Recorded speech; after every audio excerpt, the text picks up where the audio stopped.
जी, hello दोस्तों, मैं हूँ कमर चीमा। उम्मीद है आप लोग ठीक होंगे। दोस्तों, भारत के वज़ीर-ए-आज़म नरेंद्र मोदी फ्रांस तो पहुँच गए हैं और बड़ा उनको ज़बरदस्त किस्म का इस्तकबाल किया गया है। वहाँ एयरपोर्ट के ऊपर जो एआई समिट के लिए गए हैं। मक्सई के अंदर कॉन्सुलेट भी खोलेंगे, लेकिन इम्पोर्टेंट डेवलपमेंट ये हुई है कि रशिया ने इंडिया को एसयू-57 की जॉइंट प्रोडक्शन की ऑफ़र कर दी है। एसयू-57ई ये फाइटर जेट है, उसकी उन्होंने उनको जॉइंट प्रोडक्शन की जो है वो समझ लें कि ऑफ़र कर दी है।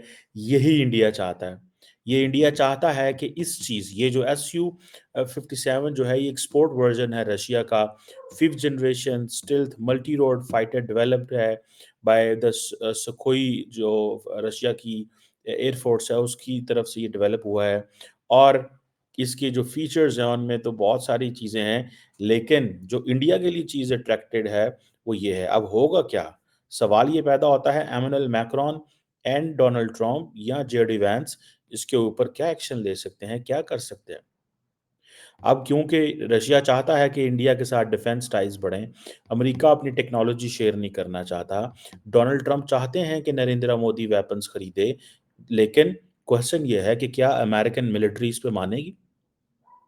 ये जो जॉइंट प्रोडक्शन है 5th generation stealth fighter jet की इंडिया के साथ, ये पाकिस्तान के लिए भी बहुत बड़ा सेटबैक होगा।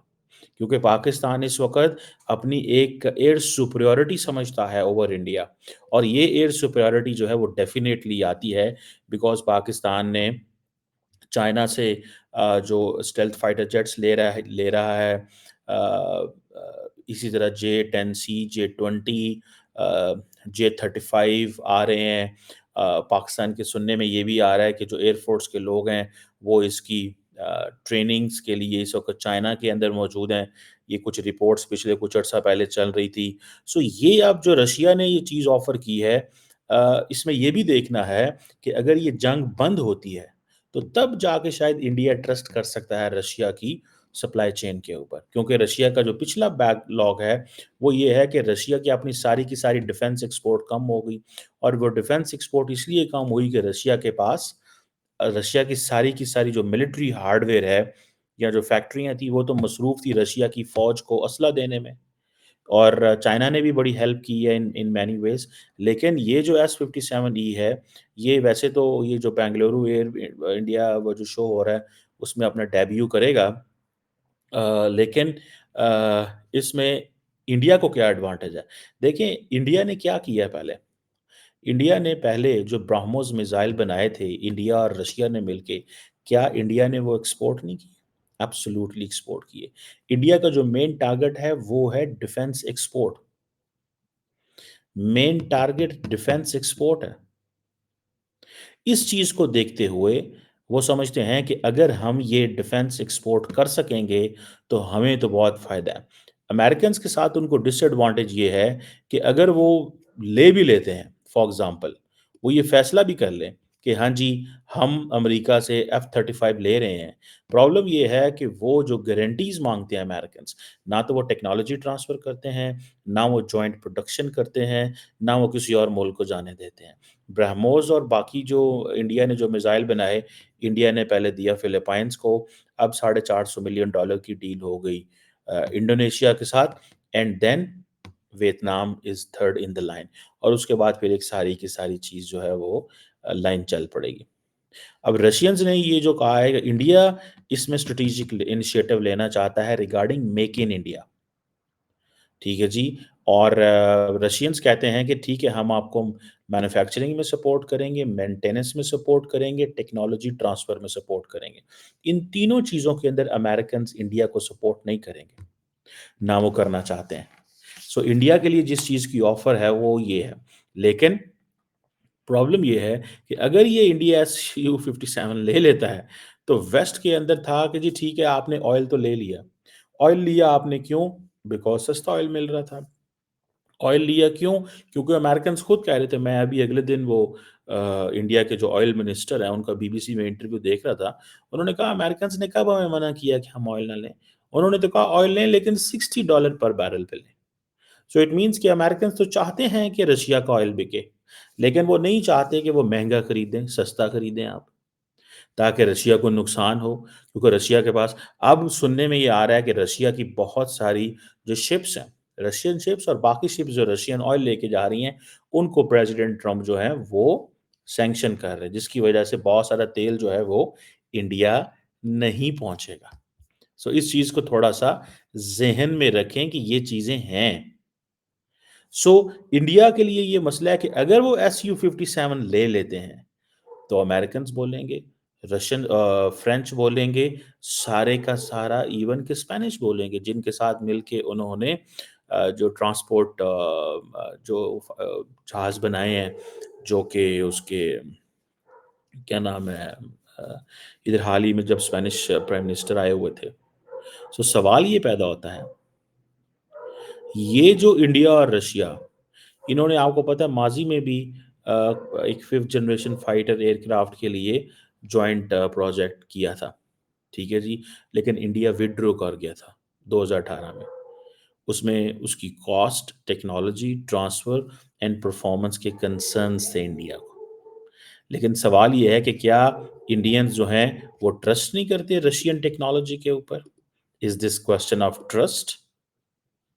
Is this question of trust or is there something else? या कि कुछ और है इस चीज़ के अंदर? ये चीज़ें जो हैं वो देखने की ज़रूरत मौजूद है। मैं तो इसको इस तरह देखता हूँ, आप पता नहीं किस तरह देखते हैं। लेकिन मुझे ऐसे लगता है कि इंडिया जो है, बेशक उसको जॉइंट प्रोडक्शन की ऑफ़र आए, बेशक उसको जॉइंट प्रोडक्शन की ऑफ़र आएगी, लेकिन क्या इंडियंस मानेंगे? क्या रास्ते खुलेंगे? क्या कुछ ऐसा होगा? ये सवाल है इम्पोर्टेंट, क्योंकि ये जो एसयू 57 है, हाँ, आत्मनिर्भर भारत, मेक इन इंडिया और डिफेंस एक्सपोर्ट, ये इंडिया की वो थोड़ी सी है। अब सुनने में आ रहा है कि it's not just the India, UAE, Algeria, ये they are ready for to get this high end fighter jets, क्योंकि प्रॉब्लम ये है कि जो वेस्टर्न सप्लायर्स हैं वो नहीं पहुंच पाते। अमेरिका का तो हर प्रॉब्लम ही डिफरेंट है। सो इंडिया क्या ये लेगा? फ्रांस कैसे रिएक्ट करेगा? वो कहेगा अच्छा, फ्रेंच जहाज़ भी ले रहे हैं, अपना रशियन जहाज़ भी ले रहे हैं। चलो माज़ी में तो ठीक है, जो ठीक है इंडिया ने ले लिए, लेकिन अभी तो हम ओपन हैं। अभी क्यों रशिया के पास जा रहे हैं?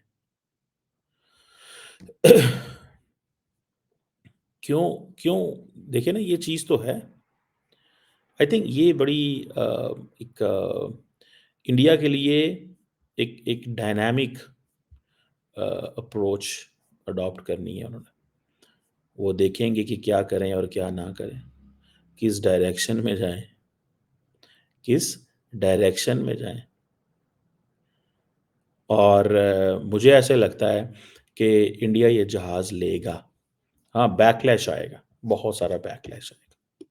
उसकी वजह ये है कि F-35 जो है हाँ, ट्रंप को इस पे अगर पता चलता है, तो फिर ट्रंप तो नहीं माफ़ नहीं करेगा ना। ट्रंप आपको पता है इस मामले में सख्त है। ट्रंप आपको पता है कि इस मामले में सख्त है। ट्रंप कहता है जनाब आप ये नहीं कर सकते, आप जहाज़ नहीं ले सकते किसी से, हम आपको देंगे। हम आपको ये जहाज़ देंगे, आप नहीं किसी से ले सकते। इस चीज़ को ज़ाहिर बात है उन्होंने ये एक सवाल जो है वो बनता है कि आप जहाज़ नहीं लेंगे। मुझे जो ज़ाती तौर पे एक चीज़ नज़र आती है या जिस चीज़ को मैंने रीड किया है, इंडिया का बहुत दिल है ये SU-57 लेने पे। एक तो इंडिया को प्रॉब्लम कोई नहीं है, दूसरा खुल के मिलेगा, पैसे रुपए में देंगे, डॉलरों में नहीं देने पड़ेंगे। देखिए इंडिया को तो ये भी तो एडवांटेज है ना कि आप रुपए में पैसे दे सकते हैं। क्वेश्चन ये है कि जब रशिया SU-57 बेचेगा ना, तो इट्स नॉट अ क्वेश्चन कि रशिया को क्या इससे हासिल होगा। इट्स अ क्वेश्चन कि इंडिया के बाद और मार्केट बनेगी। इट्स अ क्वेश्चन कि वो टैबू टूटेगा। देखें जी इंडिया ने लिया हुआ है, जब इंडिया ने ले लिया तो यूएई ले सकता है, इंडिया ने लिया हुआ है तो अब कोई और भी ले सकता है। तो सवाल ये बन जाता है फिर, सवाल ये बन जाता है और कोई सवाल नहीं बनता। इसको आप समझ रहे हैं थोड़ा-सा? सो ये एक चीज़ है जिसको थोड़ा नोट करने की ज़रूरत है। और दूसरा क्या है कि इंडियंस कंफर्टेबल हैं विद द रशियंस। लेकिन अगर ट्रम्प को पता इसमें लगता है तो ट्रम्प एक बड़ा डरा फैक्टर हो सकता है। ट्रम्प इसलिए बड़ा फैक्टर हो सकता है कि ट्रम्प कहता है ठीक है तुम अगर वहाँ से वेपन्स लेते हो तो मैं तुम्हें सैंक्शन करूँगा। मैं तुमसे जो है वो चीज़ें लूँगा तुम्हें तुम्हारे टैरिफ्स लगा देता हूँ तुम्हारी प्रोडक्ट्स के ऊपर, तुम तो मेरे दुश्मन से चीज़ें ले रहे हो। या फिर हो सकता है कि इंडिया क्या करे, को 10 को वो ऑर्डर दे देगा, 10 को वो ऑर्डर दे देगा, दोनों तरफ से ले लेगा। क्योंकि इंडिया के ऊपर कोई पाबंदियाँ तो है नहीं। इंडिया के ऊपर पाबंदियाँ नहीं हैं, क्योंकि ये पाबंदियाँ जो हैं वो आम मुल्कों के लिए हैं। ये पाबंदियाँ आम मुल्कों के लिए हैं। ये हर मुल्क के लिए पाबंदी नहीं है, ये इंडिया को आज़ादी है। सो मुझे ऐसे लगता है कि इट्स अ क्वेश्चन जिस क्वेश्चन को थोड़ा-सा रीड करने की ज़रूरत है। और वो रीड कैसे होगा? वो रीड ऐसे होगा कि जो भी है, जैसे भी है, एक लॉन्ग टर्म जिसे कहते हैं ना अप्रोच अडॉप्ट करने की ज़रूरत है। और वो अप्रोच ये है कि वो दोनों मुल्कों से असला लिया जाए। ट्रम्प को बस मैनेज If करना you है। have अगर ट्रम्प मैनेज हो गया तो ठीक है। अगर ट्रम्प मैनेज नहीं हुआ, ट्रम्प ने इसको काउंटर प्रोडक्टिव किया, तो फिर मसला होगा।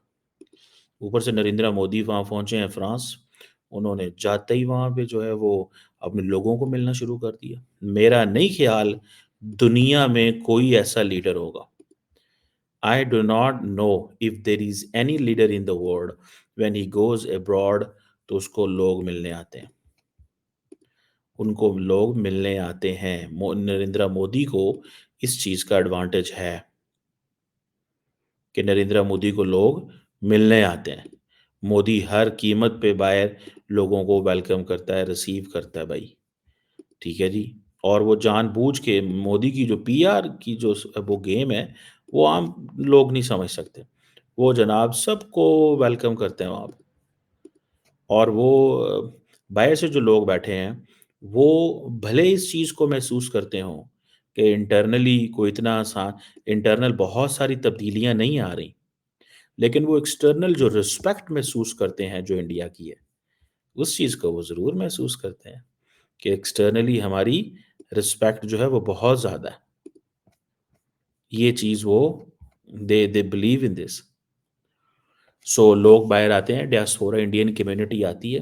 गो के ज़ाहिर बात है एम्बेसीज़ वहाँ पे वो मैनेज करती हैं, उनको बताती हैं फलाँ जगह पे जाना है, ये करना है, वो करना है। ज़ाहिर बात है हमारी लीडरशिप को एक थोड़ा-सा होता है, फ़ियर होता है कि अ, कि काम पुठा ही ना पै जाए। सच्ची बात है, ये हमारे लीडर्स को ये मसला होता है काम पुठा ही ना पै जाए। ये ना हो कि हमने करना कुछ और था, करना कुछ और।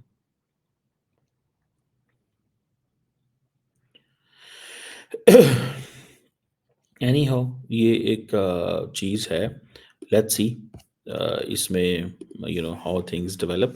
बहरहाल मोदी साहब को अभी ऑफर आ गई है जॉइंट प्रोडक्शन की ऑफर मोदी साहब को आ गई है। इस जॉइंट प्रोडक्शन को वो कैसे ऑनर करते हैं या नहीं करते। क्या देखें, ये बेसिकली पुतिन ने पत्ता खेला है। पत्ता ये खेला है कि मोदी को एक ऐसी चीज़ दो जो उसको चाहिए, जो वो भी दे रहा है, जो शायद अमेरिका भी दे। तो आप करोगे क्या कि आपने मोदी को मुश्किल में डाल दिया है कि हाँ भाई अब फैसला करो कि तुम्हें स्टेल्थ फाइटर जेट मिल रहा है, सुपरसोनिक कैपेबिलिटी है, फिर उसके अंदर एडवांस एवियोनिक्स हैं, मल्टी रोल कैपेबिलिटीज़ हैं, एक कॉस्ट इफेक्टिव अल्टरनेटिव है F-35 का एंड इवन F-25 का जो कि लोअर कॉस्ट पे आपको मिल रहा है, ठीक है ना जी? तो वो उनको इस चीज़ की समझ आ रही है। लेकिन अब पुतिन ने पत्ता ये फेंका है, हाँ जी, मोदी साहब आप क्या करोगे? अगर नहीं लेते तो एक स्ट्रेटेजिक डिसएडवांटेज में हो against China and Pakistan. It's not just China, Pakistan, क्योंकि उनको पता है कि पाकिस्तान की जो एयर सुपीरियॉरिटी है वो इंडिया के ऊपर है और इंडियंस खुद भी मानते हैं। इंडियन एयर चीफ ने भी इसके ऊपर बात की है कि वो उस तरह मैन्युफैक्चरिंग नहीं कर सके जिसकी वो इंडियन एयर चीफ का जो कमेंट है वो बड़ा वायरल है हर जगह। बहरहाल लेट्स सी कि ट्रम्प मुश्किल पैदा करेगा। ट्रम्प कहेगा या तो आप 35 लो या फिर टैरिफ आ रहे हैं, और फ्रांस कहेगा कि मेरे से और सस्ते ले लो। Let's see.